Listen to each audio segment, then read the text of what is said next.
Hello everyone, welcome back to HM Chemistry channel. Today in this video we are going to do the MCQs based upon isomerism chapter.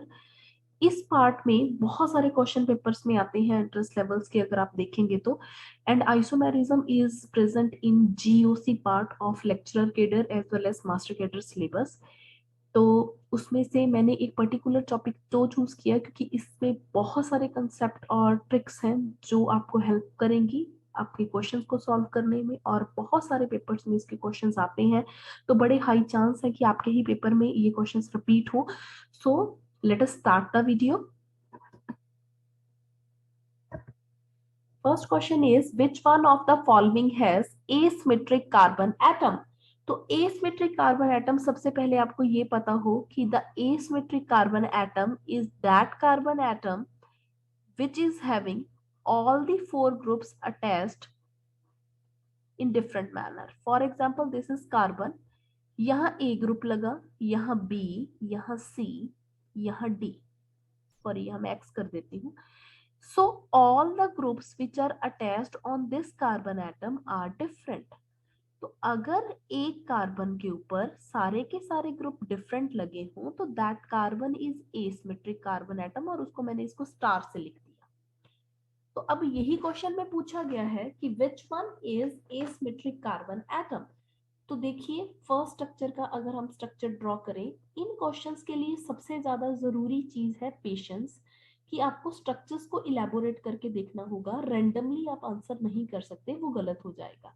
ठीक है, तो like I am doing, you have to do the structure, draw the structure in the elaborated form. ठीक है, उसके बाद हम answer को बड़ी जल्दी इसको कैच कर लेंगे. अगर आप रैंडमली ड्रॉ करोगे तो दैट विल बी रॉन्ग, सही नहीं होएगा. This is the D. तो मैंने सारा स्ट्रक्चर्स तीनों चारों जो हमारे ऑप्शंस में थे, मैंने उनको ड्रॉ कर लिया एक्सटेंडेड फॉर्म में. तो लेट अस सी कि हमारे पास किसमें कोई ऐसा कार्बन है जहां पे हमारे पास सारे के सारे ग्रुप्स डिफरेंट है. अब यहाँ तो दोनों अलग नहीं है, सेम है. अगर इसकी बात की जाए यहाँ पे भी, तो यहाँ तो कोई भी नहीं है. ठीक है, बेसिकली ये दो कार्बन है जो हमने देखने हैं. यहाँ तो सारे ही सारे ये हैं.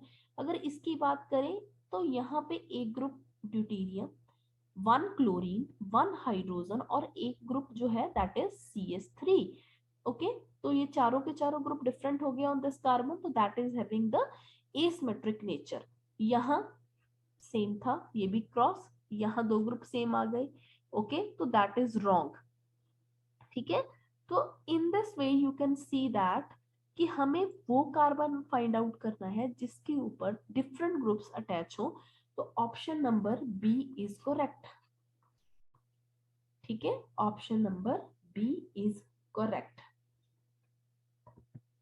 Next question is, number of acyclic isomers represented by molecular formula C4H10O is 7, 6, 4, 5. इस तरह के क्वेश्चन हमारे कई पेपर्स में आए हुए हैं जहां हमने ना ये बताना था कि मोनोक्लोरिनेशन प्रोडक्ट में कितने बनते हैं आइसोमर, या मीजो है, या ये है, बहुत सारा काम रिलेटेड है इसके. तो ये थोड़ा सा ना हिट एंड ट्रायल प्रैक्टिस से आएंगे आपको. तो यहाँ पे अगर बात की जाए C4H10O, ये गिवन है, और हमें ये बताना है कि इसको कैसे हम रीअरेंज करें और कितने हमारे पास एसाइक्लिक आइसोमर, कहने का मतलब रिंग नहीं होनी चाहिए, उसके हिसाब से आप ड्रॉ करिए. देखिए, अगर मैं बनाऊं तो मैं इस फॉर्मेट में इसको बना सकती हूँ. First structure, this is second, this is third,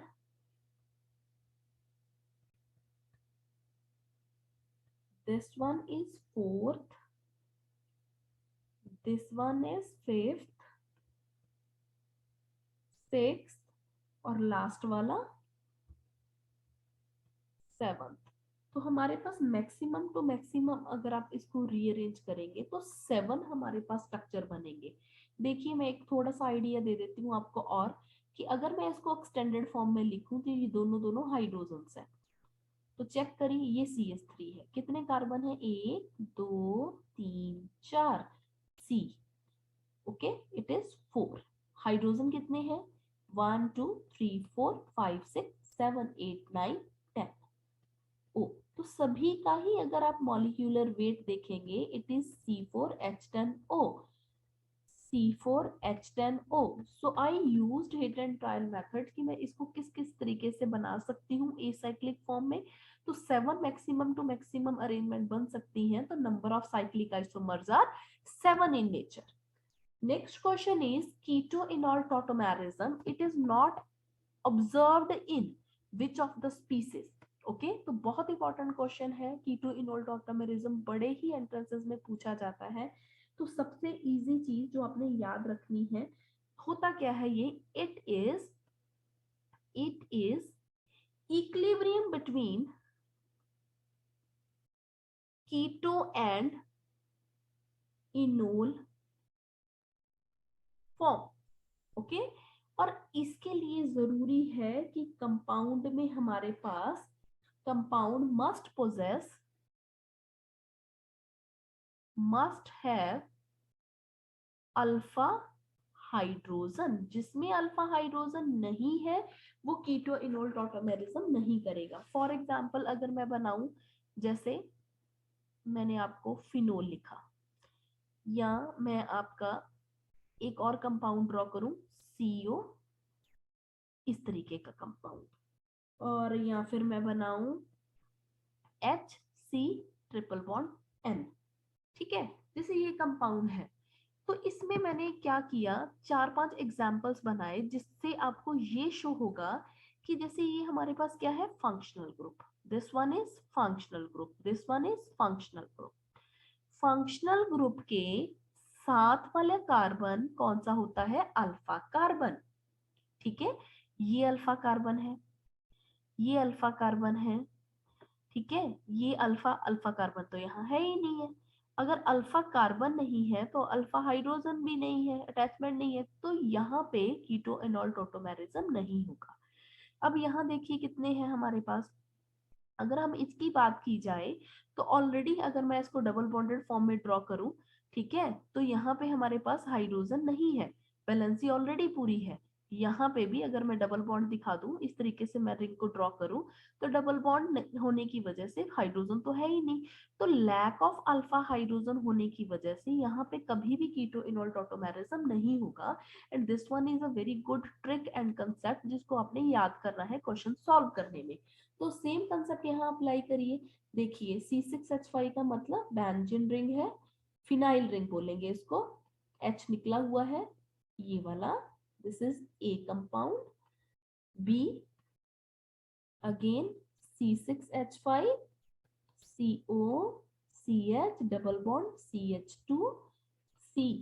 बहुत पेशेंस से स्ट्रक्चर्स को पहले एक्सटेंडेड फॉर्म में लिखेंगे, फिर क्वेश्चन को सॉल्व करेंगे, that will be easy. Otherwise बहुत मुश्किल है सही आंसर्स को अप्रोच करना, ठीक है। चलिए, तो these are the 4 structures which are given in the option. अब हमने क्या करना है, ध्यान से देखना कि यहाँ पे हमारे पास ये है फंक्शनल ग्रुप, फंक्शनल ग्रुप के साथ वाला कार्बन हमारे पास अल्फा कार्बन होता है, बट यहाँ पे तो कोई भी हाइड्रोजन नहीं है। हमें क्या रिक्वायरमेंट चाहिए, अल्फा हाइड्रोजन होना। अल्फा हाइड्रोजन ना होने की वजह से कीटो इनोल टॉटोमेरिज्म इसमें नहीं होगा, मैंने ऑलरेडी बता भी दिया। तो अगलों में चेक करिए, this is the functional group, functional group के साथ वाला अल्फा कार्बन, ये भी अल्फा कार्बन है। यहाँ अल्फा हाइड्रोजन हमारे पास नहीं है, ऑलरेडी मैंने बताया आपको 4 वैलेंसी पूरी है, बट यहाँ अल्फा कार्बन पे हाइड्रोजन लगा हुआ है, तो ये कीटो इनोल टॉटोमेरिज्म शो करेगा। सेम वे में this is the functional group, this is the functional group, functional group के साथ वाला कार्बन अल्फा कार्बन जिसमें अल्फा हाइड्रोजन नहीं है, ये अल्फा कार्बन है और उसके ऊपर हाइड्रोजन भी लगे हुए हैं, that's why it is also showing keto enol tautomerism. Same way में ये भी शो करेगा। तो option number A is correct, ठीक है। तो ध्यान से इस चीज को, कंसेप्ट को याद रखिएगा कि ये वाला कंसेप्ट आप इस तरीके से अप्लाई करेंगे। नेक्स्ट क्वेश्चन हमारे पास है कि हमें दो कंपाउंड दिए गए हैं एंड दे आर आस्किंग कि ये कौन से आइसोमेरिज्म का पार्ट है। देखिए हमारे पास फर्स्ट कंपाउंड दिया गया है CH3 CH2OH और उसके बाद क्या है CH3O CH3। फर्स्टली जब भी आप आइसोमेरिज्म देखते हैं इनका मॉलिक्यूलर वेट देखिए कितना, एक कार्बन दो कार्बन C2H कितने हैं यहाँ पे 6O, यहाँ कितने हैं C2H6O। If molecular weight is same, ठीक है, बट जो पोजीशन है इसकी हमारे पास ग्रुप्स की वो चेंज है और उसमें हमारे पास डिफरेंट डिफरेंट फंक्शनल ग्रुप्स बन रहे हैं, तो उस तरीके के आइसोमेरिज्म को हम बोलते हैं फंक्शनल ग्रुप आइसोमेरिज्म। यहाँ ये वेट ये वाला फॉर्मूला सेम बट पोजीशन का चेंज होने की वजह से ये यहाँ पे अल्कोहल बन रहा है और ये ग्रुप क्या है ईथर ग्रुप। तो due to the difference in the position दो ग्रुप्स हमारे पास जो बन रहे हैं they are going to give us functional isomerism. Next question is stereoisomers are having different molecular formula, structural formula, configuration और conformation। देखिए जो स्टीरियो आइसोमर्स हैं, आइसोमर्स अगर होते नॉर्मल तो मॉलिक्यूलर फॉर्मूला हमारे पास मैंने जैसे पीछे बताया वो सेम होता, but they are talking about stereo isomerism. तो स्टीरियो आइसोमेरिज्म में हमेशा हमारे पास जो है कॉन्फ़िगरेशन अलग होती है। Fine. Next question is the isomerism that arises due to the restricted bond rotation। जो कार्बन कार्बन बॉन्ड रोटेशन की वजह से हमारे पास आइसोमर्स आते हैं, उस आइसोमर्स को हम क्या बोलते हैं geometrical isomerism. Okay, it is geometrical isomerism. Next question is the compound containing two dissimilar asymmetric carbon atoms, the number of stereoisomers is। again asymmetric carbon atom मैंने पहले ही बता दिया कि कार्बन के आसपास जो चार ग्रुप लगे हों that should be different, तो वो asymmetric कार्बन है और किसी कंपाउंड में हमारे पास दो asymmetric कार्बन दिए गए हैं, ठीक है, इट इज गिवन। तो यहाँ पे ना एक फॉर्मूला होता है नंबर ऑफ स्टीरियो आइसोमर्स अगर आपने कैलकुलेट करने हैं that is equal to 2⁴n और n is equal to number of asymmetric carbon atoms which are given in the question। तो can you calculate answer? So answer is 2⁴2, it is 4 in number, so our option number C is correct। ये आपको याद रखना है, this is point to remember, number of stereoisomers is equal to 2⁴n। Next question is out of following which alkene doesn't show optical isomerism। very very important। okay, तो optical isomerism के question बहुत आते हैं और इसके लिए आपको याद क्या करना है कि हमारे पास ऑप्टिकल आइसोमेरिज्म के लिए at least one chiral carbon should be present in the molecule। Okay तो मॉलिक्यूल में एक कार्बन कम से कम कायरल होना चाहिए तभी वो ऑप्टिकल आइसोमेरिज्म शो करेगा, अदरवाइज नहीं करेगा। ओके और सेकंड कंडीशन इसकी रहती है कि वो नॉन सुपरिम्पोजिबल मिरर इमेज भी शो करे, नॉन सुपरिम्पोजिबल मिरर इमेजेस हो, मीन जो सुपरिम्पोज ना करे, एक दूसरे के ऊपर मैचिंग ना करे। तो हम स्ट्रक्चर देख लेते हैं और मैं लास्ट में आपको जैसे बता देती हूँ, मैंने बोला कि कभी भी पेपर में आपको ये क्वेश्चन के स्ट्रक्चर खुद नहीं देंगे, आपको बनाने पड़ेंगे, ठीक है। तो ऑप्शन नंबर इसका हमारे पास जो है C is the right answer. तो मैं इसका बना के दिखाती हूँ आपको, sorry 3 methyl, sorry D is the right answer, it is 3 methyl 1 pentene. तो वी विल ड्रॉ, ओके, तो स्ट्रक्चर इज लाइक दिस। तो अगर आप इसको देखेंगे इट इज 1 2 3 4 5, थर्ड पोजीशन पे मिथाइल था तो 3 मिथाइल, 1 पोजीशन पे डबल बॉन्ड था 1 पेंटीन, क्योंकि 5 कार्बन है। तो इस कार्बन को देखिए चारों तरफ ग्रुप अलग, एक ग्रुप, दो ग्रुप, यहाँ ये वाला ग्रुप था और इधर ये वाला ग्रुप था। तो चारों ग्रुप डिफरेंट होने की वजह से कायरल कार्बन वाली कंडीशन पूरी है, तो optical isomerism is present in this alkene. Next question, an enantiomerically pure acid is treated with racemic mixture of alcohol having one chiral atom, the ester formed by। पहली बात देखो, चीजें बहुत difficult तरीके से दी गई हैं, सिर्फ ये देखिए सिंपल वे में एसिड बोल रहे हैं, रेक्ट कर रहा है अल्कोहल से, तो सभी को पता है कि एसिड और अल्कोहल जब भी रेक्ट करते हैं फ्रूटी स्मेल आती है और वो स्मेल एस्टर की होती है।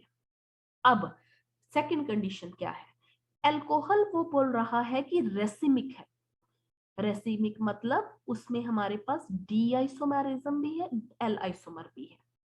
जो प्लेन पोलराइज्ड को राइट हैंड साइड पे मोड़ रहा है, यहाँ प्लेन पोलराइज्ड लाइट को वो लेफ्ट हैंड पे रोटेट कर रहा है, तो ऑप्टिकल आइसोमेरिज्म है।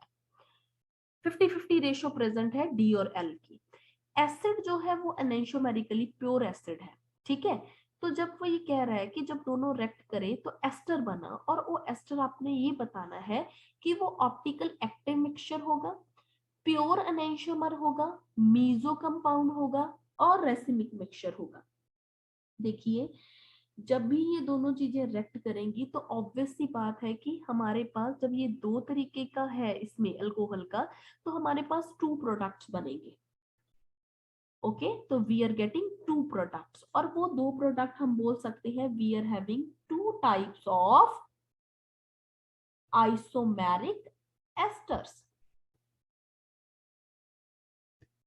ओके, और साथ ही साथ मैं आपको बोलूंगी कि अगर यहाँ पे ये वाला है तो इसका एक प्रोडक्ट बनेगा, इसका एक प्रोडक्ट बनेगा, तो मैं बोल सकती हूँ कि जो कॉन्फ़िगरेशन है, the configuration of chiral carbon or chiral center remains same optical active।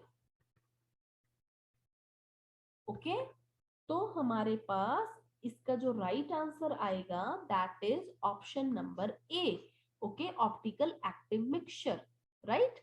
So this is the question. Next is a compound with molecular weight C7H16 shows optical isomerism। Optical isomerism, और समझ आए ना आए ये पता चल गया। ऑप्टिकल की 2 कंडीशंस मैंने बताई थी, कायरल कार्बन होना जरूरी है, स्ट्रक्चर कभी भी नहीं दिए होंगे तो यू हैव टू ड्रॉ। तो ए स्ट्रक्चर ड्रॉ करिए, 2,3 डाइमिथाइल पेंटेन, सबसे इजी तरीका, जो सबसे पीछे चीज दी होती है पहले उसको देखो। पेंटेन, पेंटेन मतलब 5 कार्बन है, 1 2 3 4 5। एन का मतलब सारे सिंगल बॉन्ड है, दैट्स इट। अब उसके बाद हमने देखना है 1 2 3 4 5 नंबर लिख लिए। 2 और 3 पोजीशन पे क्या है, मिथाइल ग्रुप, यहाँ पे भी मिथाइल ग्रुप, यहाँ पे भी मिथाइल ग्रुप, कार्बन के आसपास 4 होती है वैलेंसी, इसको पूरा कर लीजिए। ओके, तो ये मेरा बन गया कंपाउंड नंबर ए। बी की बात करें तो दिस इज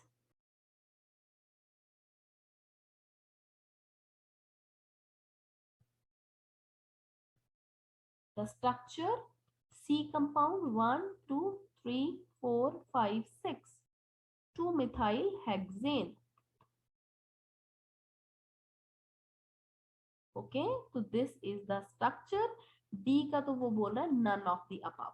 तो इसको अगर आप देखेंगे कि हमारे पास पहली कंडीशन पहले चेक करेंगे कि कौन इस चीज को फॉलो कर रहा है, तो वी विल सी।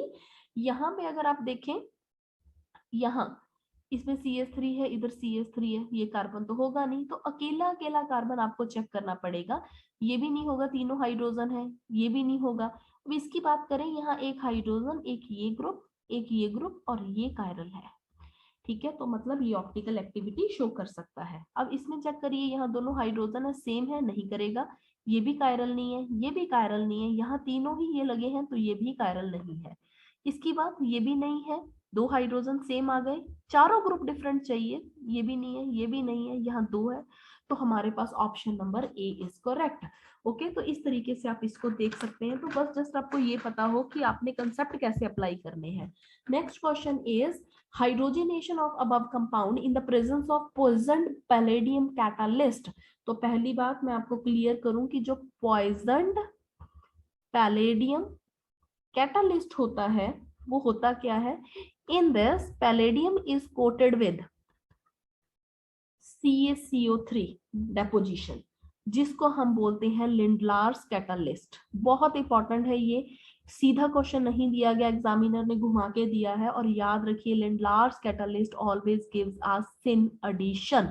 बट अगर कहीं पे भी आपके पास बिर्च रिडक्शन आ जाए जिसमें हमारे पास सोडियम और लिक्विड अमोनिया कहीं पे आपको दिया गया हो, तो आंखें बंद करके एंटी एडिशन पे टिक मार दीजिएगा। ये बहुत बहुत इंपॉर्टेंट और यूनिक चीज है, याद रखिए, क्योंकि इससे क्वेश्चन आना ही आना है। प्रीवियस ईयर बहुत सारे क्वेश्चन इन दो टॉपिक्स पे आए हुए हैं। ओके, तो इसमें हाइड्रोजनेशन दिया है। हाइड्रोजनेशन का मतलब कुछ नहीं करना, इसका मतलब हाइड्रोजन ऐड किया, किसकी प्रेजेंस में, पीडी और CaCO3 की प्रेजेंस में, या सीधा लिख दिया लिंडलार्स कैटालिस्ट के प्रेजेंस में। तो ऑब्वियसली दो हाइड्रोजन ऐड होने हैं। अल्काइन के ऊपर दो हाइड्रोजन ऐड होते हैं तो एल्कीन बनेगा, और वो एल्कीन सिन होगा। सिन मतलब सेम साइड पे आपने हाइड्रोजन ऐड करने हैं। ओके, तो ऐड करिए, कैसे बनेगा देखिए। मिथाइल, मैं इसको सिंपलिसिटी के लिए दोनों हाइड्रोजन को यहां ड्रॉ कर देती हूँ। देखो, मिथाइल 1 नंबर पे था, ये 2, ये 3, ये 4, ये 5, ये 6, ये 7, ऐसे लिख लिया करो।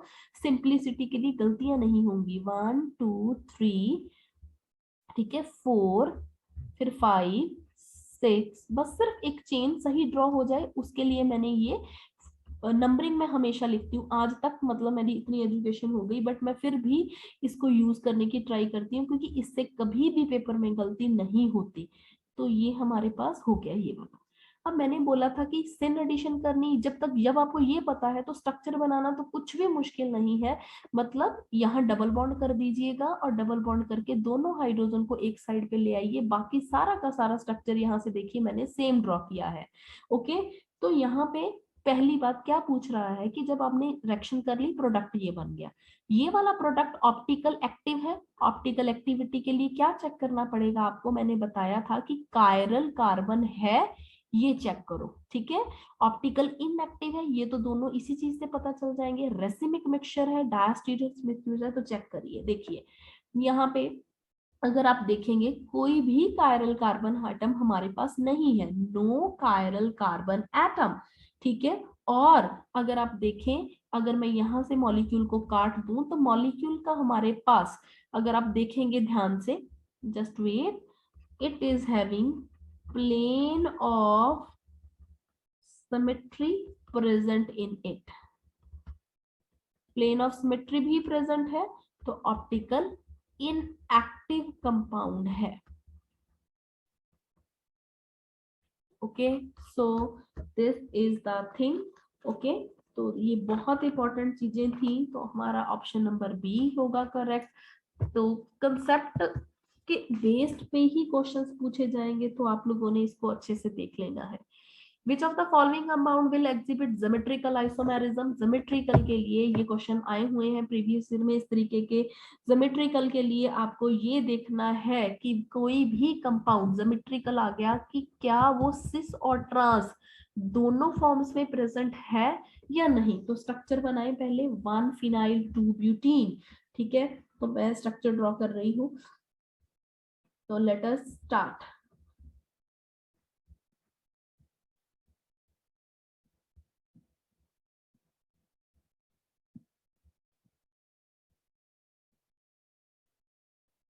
Okay, so this is the structure, 1 2 3 4, this is a compound. पहली पोजीशन पे फिनाइल है, 1 फिनाइल, और 2 पोजीशन पे डबल बॉन्ड था, 2 butene. Okay, second structure is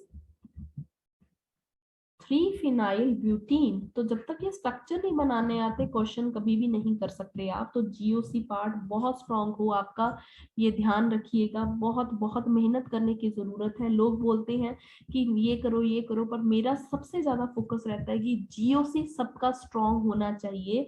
अगर जर्नल ऑर्गेनिक केमिस्ट्री सबकी स्ट्रांग है तो कोई भी क्वेश्चन आपको दे दिया जाए, you can do that. Okay, so ये हमारे 4 स्ट्रक्चर थे।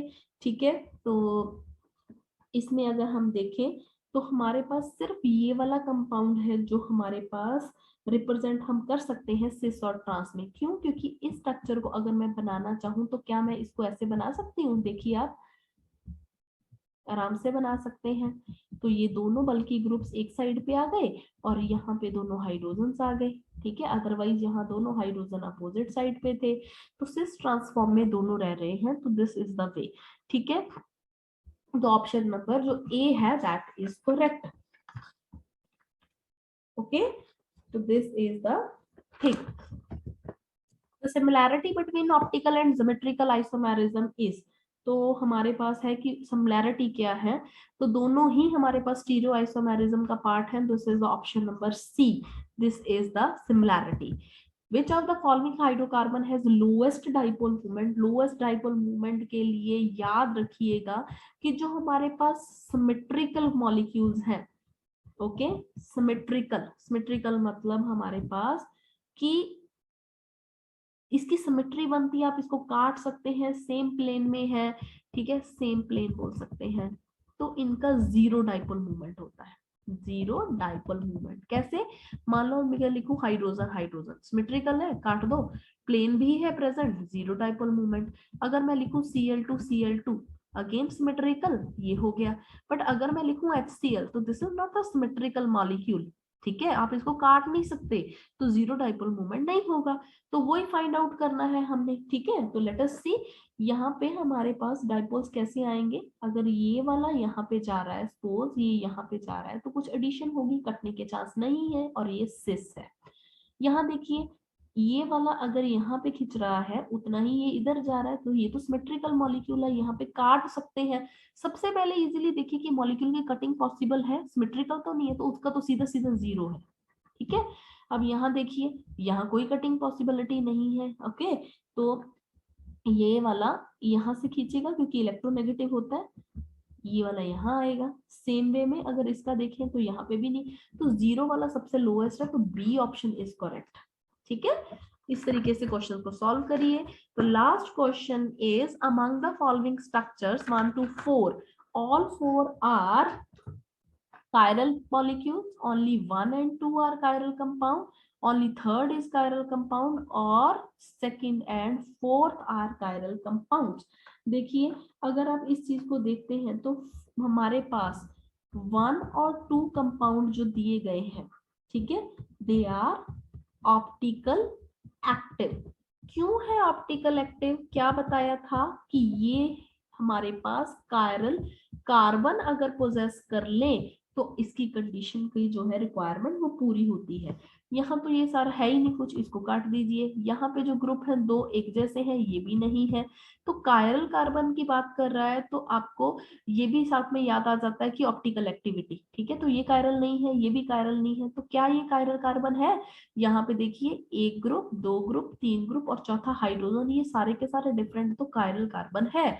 यहाँ चेक करिए इसमें कोई कायरल कार्बन है, यहाँ पे भी चारों ग्रुप अलग है, तो यहाँ पे भी कायरल कार्बन है। तो हमारे पास अगर आप ऑप्शन देखें तो इसका हमारे पास बी ऑप्शन करेक्ट है, क्योंकि फर्स्ट और सेकंड ऐसे कंपाउंड है जिसमें एक कार्बन के ऊपर चारों के चारों ग्रुप जो लगे हुए हैं दैट इज डिफरेंट। ओके, तो उस कार्बन को हम कायरल कार्बन एटम बोलते हैं। तो this is all about today's video. Okay, so we will continue this part.